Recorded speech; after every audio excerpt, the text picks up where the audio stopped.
The Ogoni cleanup and President Tinubu meeting with stakeholders as they ask for, first taking care of that land before any further explorations. And joining us now are two environmentalists, Akpobari Celestine, he is in Abuja, while Dr. Fyneface, Doom-Nah-Meh-Neh is in Port Harcourt. You're welcome, gentlemen. Thank you very much for joining us. Now, Mr. Fyneface, let's start with you. If you can please give us the true position of things in Ogoniland, considering that $1 billion cleanup was launched in 2018.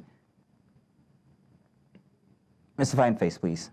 Thank you for having me. Good afternoon to you. Yeah. Yes, thank you. Yeah. So in Ogoniland today, the message for the visit is spreading.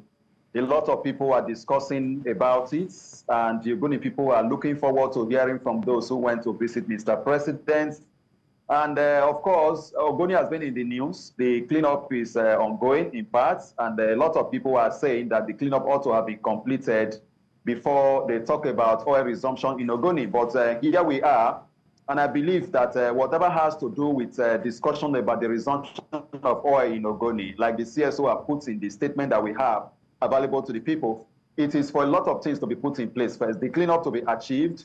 And then in 1990, there was the Ogoni Bill of Rights submitted to the federal government of Nigeria. And that document is still with the federal government. And one will expect that the commencement of the engagement process of consultation will have to do with them mentioning and talking about those demands that are in that document.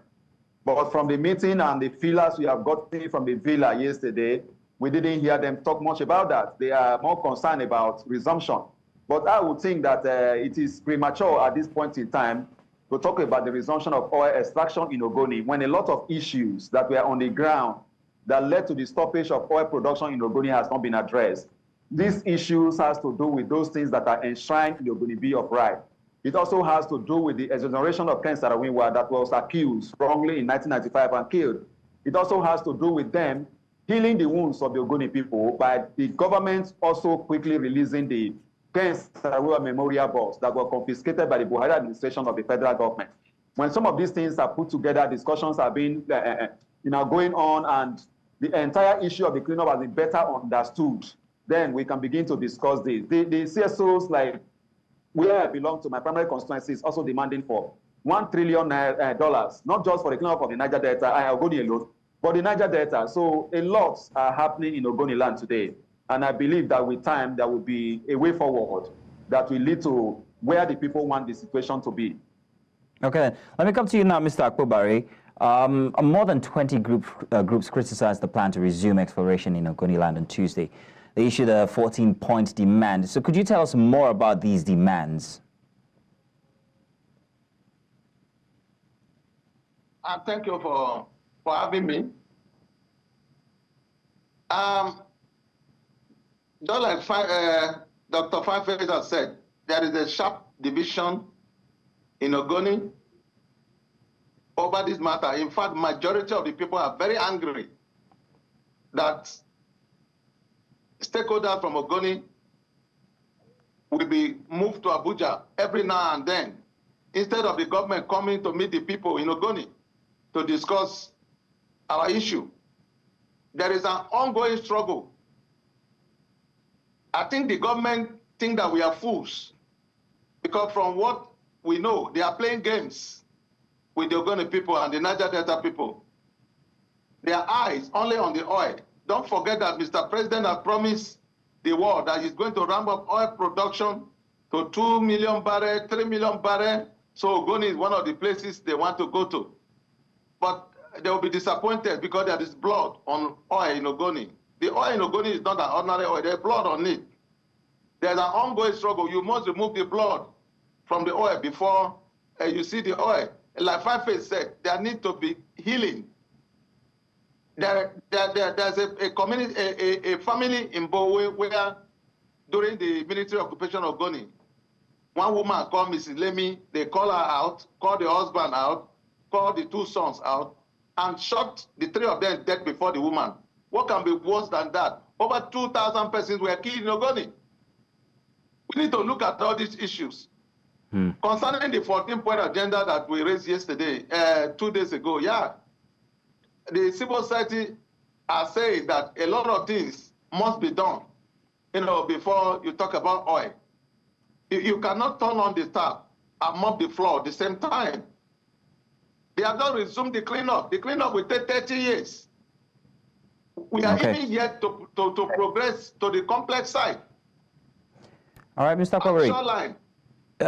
Just so we can save time. The Government Council of Alfred will not progress the cleanup. Now, I have more questions for both of you. Mr. Fyneface, among other things, they're also calling for a $1 trillion commitment for cleanup and compensation.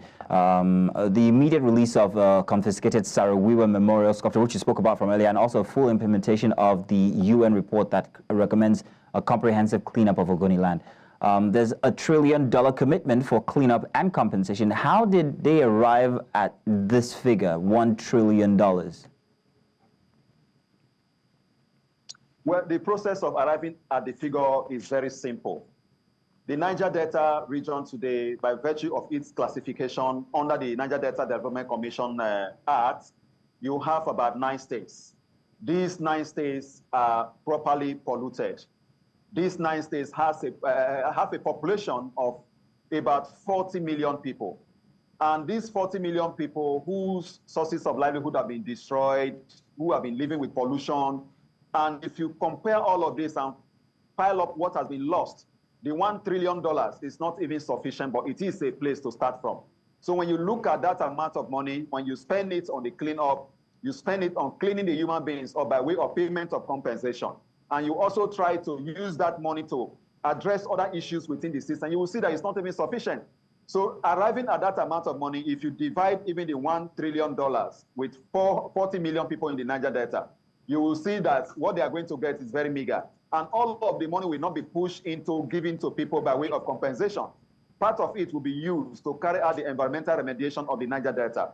You recall the Bayelsa State Environmental Assessment Report that is even calling for $12 billion to be used to carry out the cleanup. The cleanup in Ogoniland today, $1 billion was earmarked for the first 5 years of the project. 5 years has elapsed. No new fund has been provided. And the cleanup is less than 30% completed. The complex sites, they are just about stepping into the complex site now.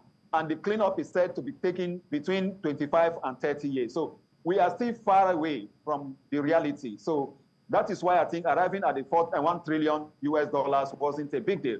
And it's something that we can start with. We may even be needing more because the Niger Delta have lost resources that is worth more than $1 trillion.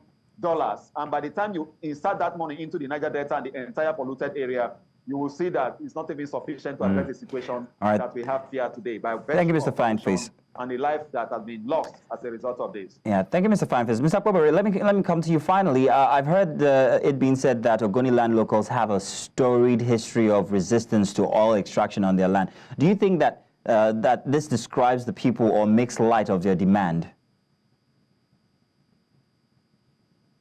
Mr. Akpobari. Well, if I hear you, yeah, Ogoni has a history of historic resistance, but that did not just come. That happened after over 30 decades, over 30 years of oil theft, what I call daylight robbery in Ogoni. After 30 years of environmental devastation and loss of livelihood, there is no one that will be pushed to the wall that will not bounce back. As at the time we kickstarted our struggle, our patients have been taxed. Our people are predominantly fishermen and farmers. As at the time we kickstarted this struggle in 1990, our people can no longer farm. Our people can no longer fish. And this is happening in a place where there is an absence of government. You say you provide for Medicare, education of your family. Even right now, the water we drink, we buy in a place where we have very clean water before now. So a lot of things has gone wrong. And Ken Saro-Wiwa said that Ogoni people were in a very deep pit, that only shouting aloud will make the world to hear our voice. If we don't shout, nothing will happen. I can tell you, I flew with Doom-Nah-Meh-Neh, the current Deputy Secretary General of the United Nations, across the Niger Delta. The Niger Delta environment is gone. And the people that polluted this environment are trying to run away in the name of divestment. In fact, it is an irony that they are even borrowing money to people that they claim that are buying from them. They are giving them money to come out. So there is something funny is going on. They have destroyed our environment, means of livelihood, and if you read UNEP report on Ogoni, it is a death sentence. That there is cancer-causing carcinogen, benzene, in the water we take. Right. That every water we drink in Ogoni is coated with crude oil, HCl. That our water, our land is dead to the water table, polluted. All right, Mr. Akpobari. Hydrocarbon in the air we breathe. Mr. Akpobari. There is nobody that will live in that environment that will not fight back. Now, we will have to draw the curtain on this conversation here, but I want to say thank you very much, Mr. Akpobari, and also Mr. Fyneface, for joining us this afternoon to give us details on the situation in Ogoniland. Thank you very much, gentlemen. Thank you.